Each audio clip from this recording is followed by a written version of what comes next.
What's happening, guys? I mean, I've got nobody in here. We've got one person in here right now, but it is what it is.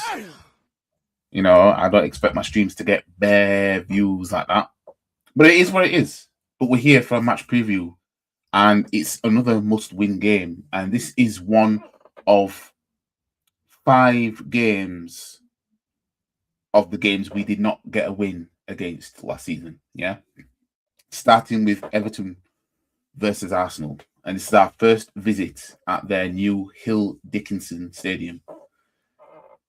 And yeah, it's another one of them games, guys. But we're gonna have we you know, like I said, this season is just basically full of this manager has nowhere to hide. Yeah, you toxic positives that still riding the carousel, you've got nowhere to hide. Yeah, so we're gonna get into this match preview. Big up to Godfrey. Big up again. Obviously, I was live earlier for the Alexis Blatchez gunning for the cups. And Alexis Blatchez has got his hands on a community shield now. So that's 2 trophies to his name. But yeah, the club ain't able to win anything when I'm not there. You know, it's almost like real life. Like, but the fact of the matter is that Arteta's the manager, and you know we ain't gonna win anything with him being here, sort of thing. But yeah. Anyways, we've got a match against Everton at 8 p.m. tomorrow night, which is not going to be an easy game. But if this squad has anything about them, yeah, if this manager has anything about them, yeah, this squad, you know, some of the players are talking about how disappointed they were of the performance against Wolves. Okay, respond by smoking Everton. Do that. Yeah, let's see if we're going to see anything of that sort. Anyways, Everton are aiming to keep in touch with European spots by downing an Arsenal side bidding to rediscover their groove and spend Christmas Day top of the table. Now, understand, guys, West Ham are going to spread eagle and let Man City penetrate with such ferocity. You know, I don't know if there's anything you can compare it to, yeah? Which means Man City are going to be top of the league by 8 p.m. tomorrow evening. Yeah. Which means we will now have to make sure that we get our 3 points so we can pull back to clear. Yeah. Understand that that's what's at stake for us tomorrow. Obviously, being top at Christmas doesn't really mean anything, but for us, it's a case of we want to be away from City as far as possible. Because we know what happens when it's close. Yeah? We know what happens when it's close in the damn table.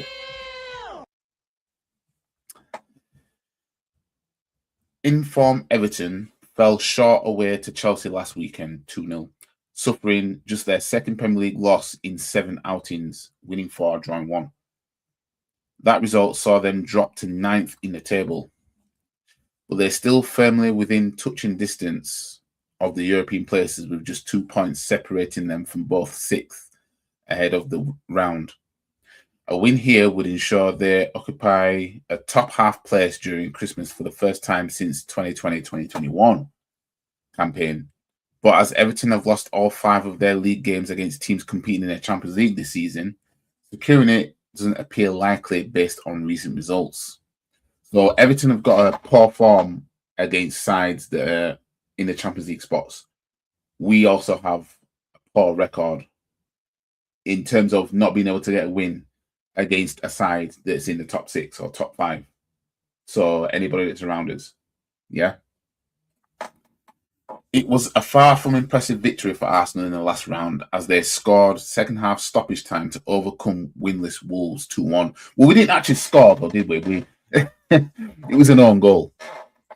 That was just their 3rd league win from their last 6 league outings, drawing 2, losing 1. For Mikel Arteta's side, who, despite looking shaky, have maintained a 2-point lead at the top heading into this round.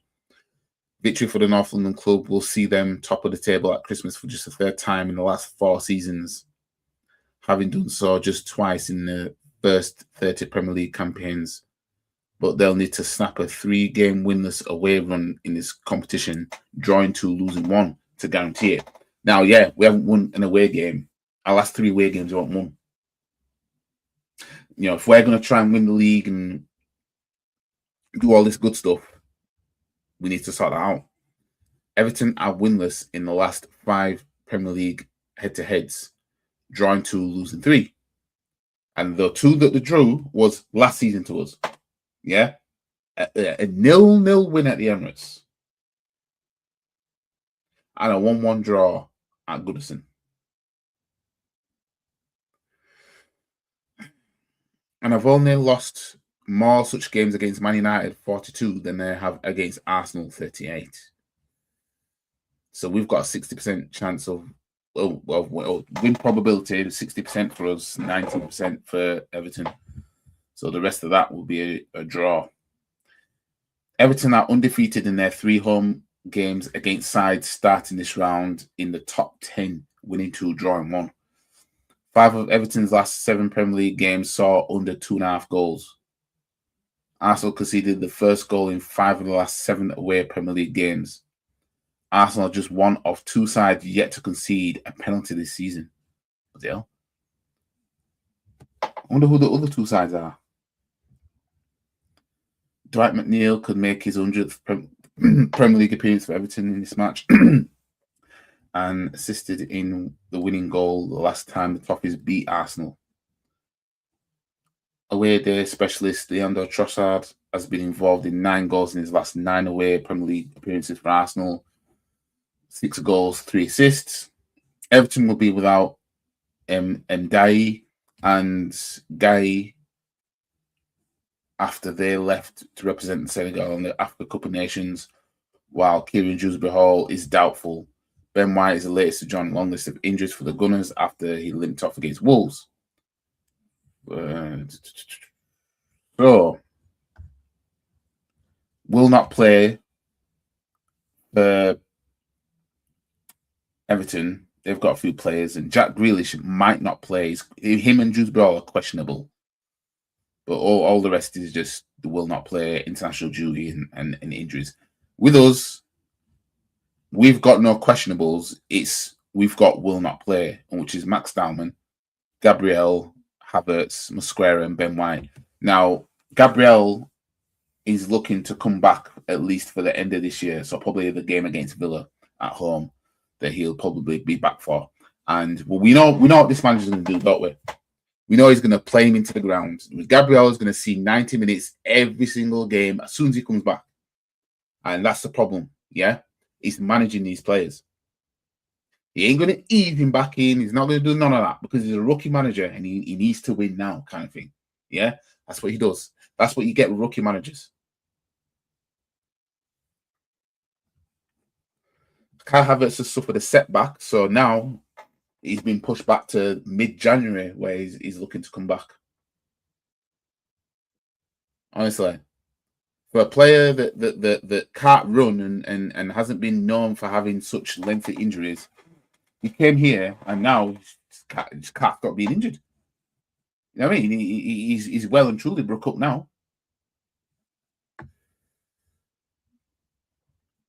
So Arsenal have won 3 of the last 5, losing 1, drawing 1. Everton have won 3 of the last 5, losing 2.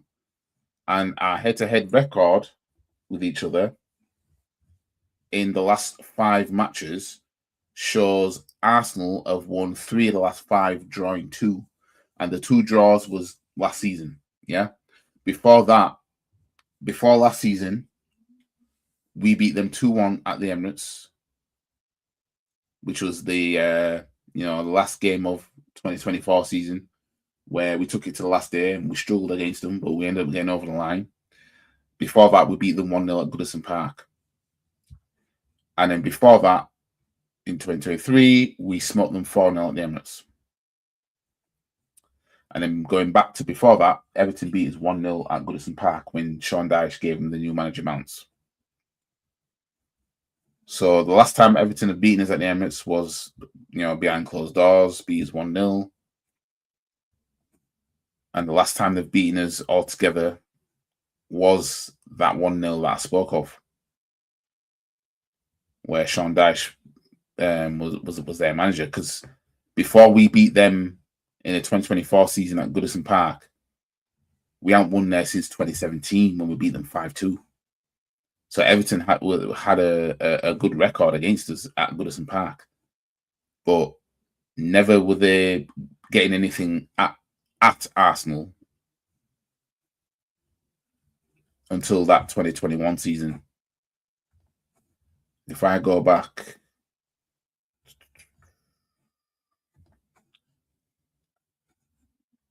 to the last time Everton, didn't mean to do that, but yeah, you get the gist. Anyways, I don't have the best of feelings of this game. I'm on it. My score prediction is based on what I think will happen.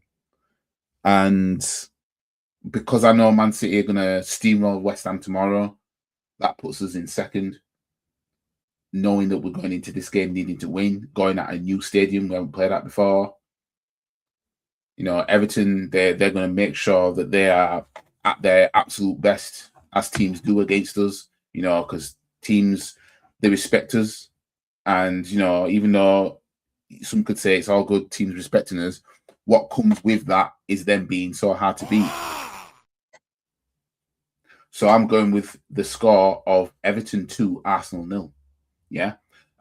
Going by our last 3 away fixtures, I think this coming at this time of the year, at a point of where we are all but second, let's just say, in the table, needing to go back to the top. I honestly, I'm not saying that we won't be able to reclaim top spot at some point. I'm just saying, as it is right now, we're going to go into tomorrow night's game second, needing to get something. I don't know. I just can't see it. I hope I'm wrong, and I hope we steamroll these men, and I hope we take advantage of the players that they have missing. But us being us, this is just purely what I think will happen, and it's sad that I'm thinking this way. All the games we drop points in, we have them in the next 6 games or so. Yeah. Everton drew twice last season. Brighton drew twice last season. Aston Villa, we drew at the Emirates last season, even though we beat them at Villa Park last season, but we lost at Villa Park this season. Bournemouth, we lost twice to them last season. And then Liverpool, after that, we drew twice to them last season and already lost to them this season. Yeah. So all those fans out there saying, "Oh, Arsenal winning the league, mate." Let's go through these next 5-6 fixtures unscathed. Yeah. At least that will show something. But somehow I just don't believe that we are going to go our next 6 games and not lose a single game in there. Everton have injuries to their key players, Ndiaye, Grealish, Dewsbury Hall, apparently.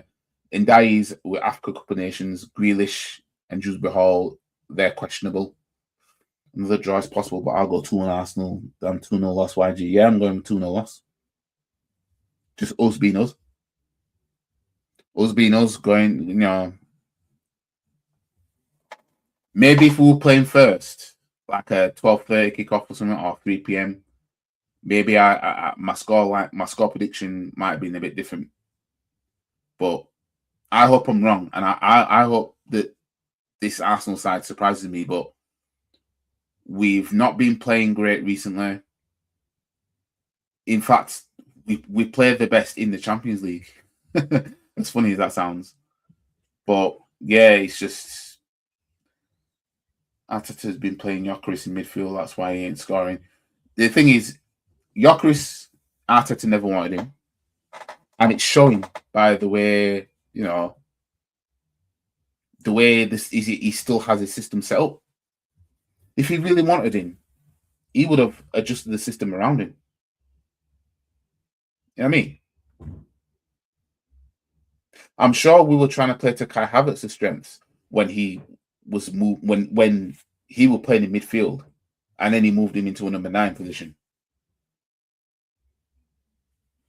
But again, you know, Gyökeres wasn't a Teta signing; he was a Berta signing. if we lose mentality issue yet again. Yeah, and it goes back to what I said about beating Bayern Munich. Might have been one of the worst things that would have done this season, because we'll peak. Our mentality peaks when we get wins like that, and then all we become is a club where we had moments. We essentially become the Red Spurs. We essentially have it as to where we might as well bring out DVDs of when we beat so and so teams.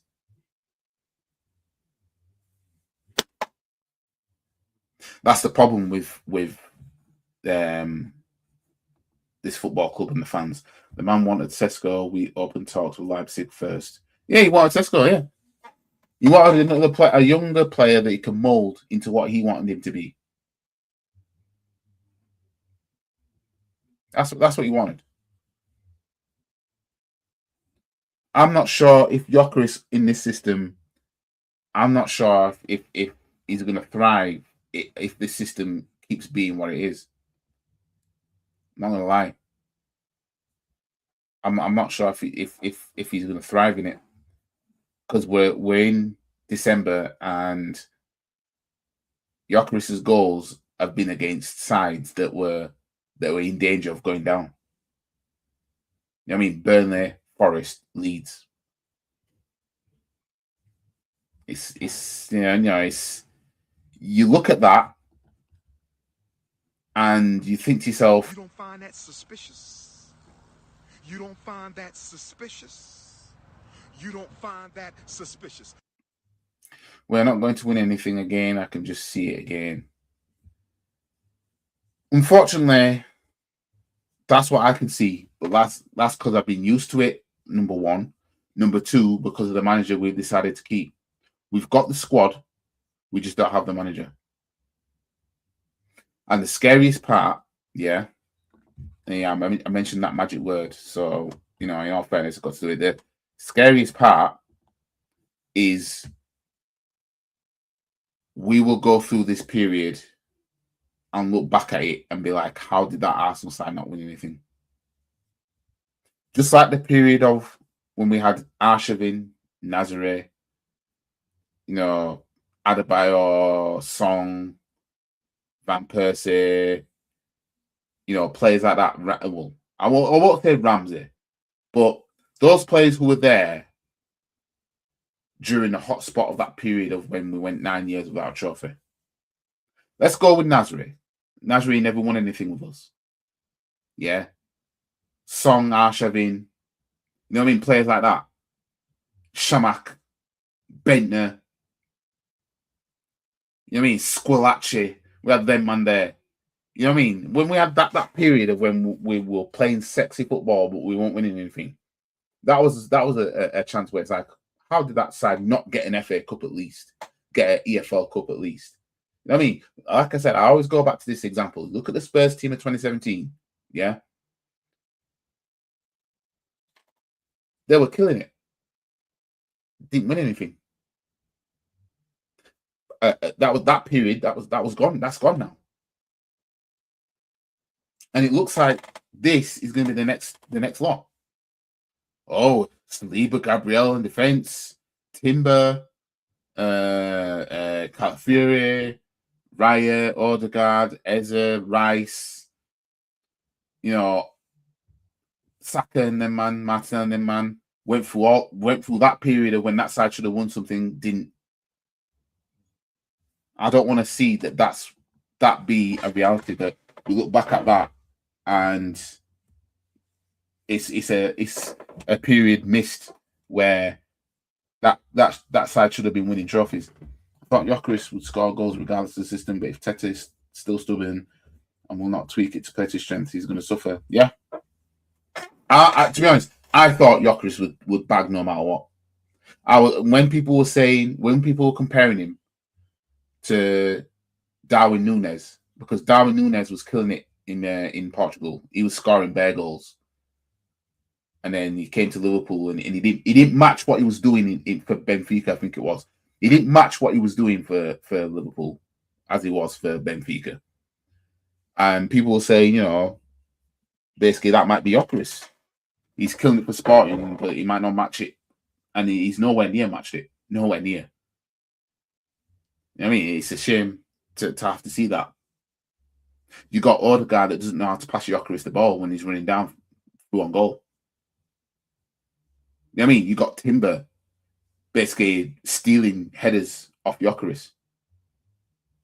It's almost like these men have been told, don't let Gyökeres be the one that kicks the ball in the back of the net. That's almost what it seems like to me when you look at it. I mean, I've been saying Arteta out for ages. Why can't majority of fans see it? Because the majority of the fans, they're on the carousel. They're on Teta's carousel. Yeah, they want him to be the guy that wins all the trophies and everything. Everything they were been asking for, they want him to be the one that does it. That's what they want. They want him to be the one that does it. Because if he does it, that means, you know, he's Mr. Arsenal now. They were like this with Wenger. I mean, Odegaard plays with Haaland from Norway. I don't get what his problem. I know, and the thing is, for Norway, him and Haaland have been killing it. Somehow, Haaland is killing it for Man City, but Odegaard's not killing it for us. Strange. We are not direct enough for Gyökeres. I see City play direct and Haaland thriving. Yeah, the balls that we try to play to Gyökeres, Gyökeres needs to ditch the whole wrestling with the defenders because that's what they want. They want to do that. What Gyökeres needs to do is he needs to concentrate on being away from them, because if these players keep seeing Gyökeres tight with a defender all the time, they're going to be reluctant to pass to him, especially when they see he's not getting the better of them. He needs to be that guy that is trying to get away from him. But too many times when the ball's gone over the top, he's there wrestling with the defender. Gyökeres needs to be smarter, facts. But even the fans that have seen Arsenal win Golden Invincible Trophy during the Wenger good old days, I was old enough to witness that, and I know that this manager ain't good enough. That's what I don't get. And what's worse for me is the fans that have been around since the George Graham days, since the late 80s, early 90s to mid 90s. They've seen that. They saw Arsenal win their first EFL Cup in 87. They saw Arsenal get back-to-back EFL Cup finals, 88. They saw Arsenal, win the league title at Anfield, needing to beat Liverpool 2-0, and did it. They saw that, They saw Arsenal win the league in 1991, unbeaten away from home. They saw that, They also saw Arsenal win the EFL Cup in 1993 and the FA Cup in 1993 to win that cup double. They saw that. They saw, Arsenal win the European trophy, the Cup Winners' Cup, which at the time was the equivalent to the Europa League, of what Europa League is now. They saw all that, and yet they will dick ride Arteta. I don't get it. You literally seen all that. You literally seen a manager win all flavors of trophies, basically. You won the EFL Cup, FA Cup, league title, European trophy. You literally saw that. But you can sit there and defend this manager. That's worse than fans that seen the Invincibles and then still, on an Arteta carousel. That's worse. We're becoming moments club, like you said, YG, but we beat Real Madrid, mate. We slapped up City 5-1 last season, mate. Yeah, no, that's the thing. It's a moments thing. That's what we are. We're gonna have another moment this season. There's gonna be another win that we'll get. There's gonna be a moments type of thing this season. Whether it's gonna mean we get over the line or not, that remains to be seen. But we're gonna have another moments situation. But we'll have to see. We'll have to see if the moments that we may have is going to be enough to get us over the line. But yeah. Anyways, I'm going to end the match preview there. I'll be back tomorrow night, guys, for the match. I'll be live from 7:45 tomorrow night. And hopefully, you know, I'm proven wrong and we actually smoke Everton, hopefully. But yeah, again, we're going to go into tomorrow night's game second because West Ham, they never get anything against Man City. The only thing about West Ham versus City that I'd be hopeful for is the fact that Nuno's beaten Pep before.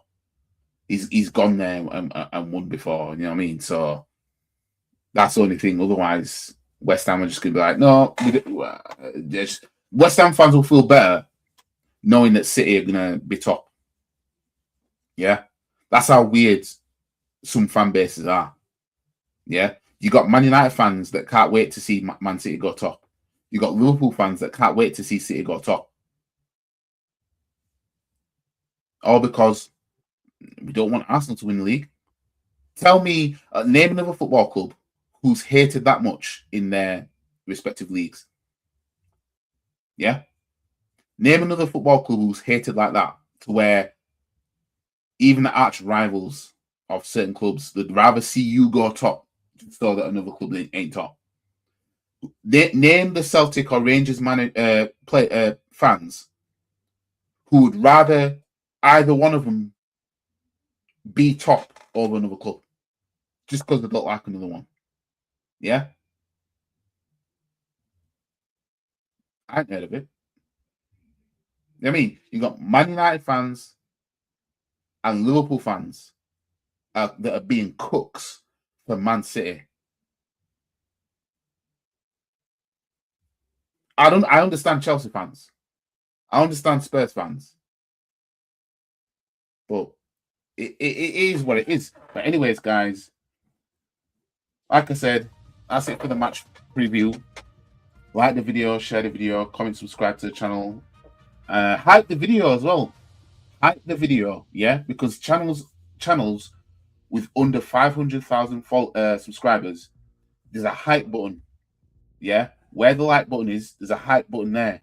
Hype the video up, yeah? Because that, from what I hear, that arguably does more than liking the video, essentially.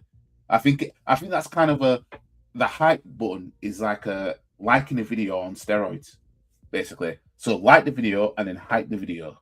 You know what I mean? But yeah, how come West Ham chapter was the way they move is ridiculous just because of Conference League they won? Yeah, I know. But anyways, I hope West Ham go down, but I don't think they will. I don't think Nuno will relegate him, but I don't got nothing against Nuno. I just can't stand West Ham. You know what I mean? I can't stand West Ham. It'd be funny if Millwall come up and they go down. That would be funny, that. You know what I mean? But anyways, I'll see you guys tomorrow night for the stream.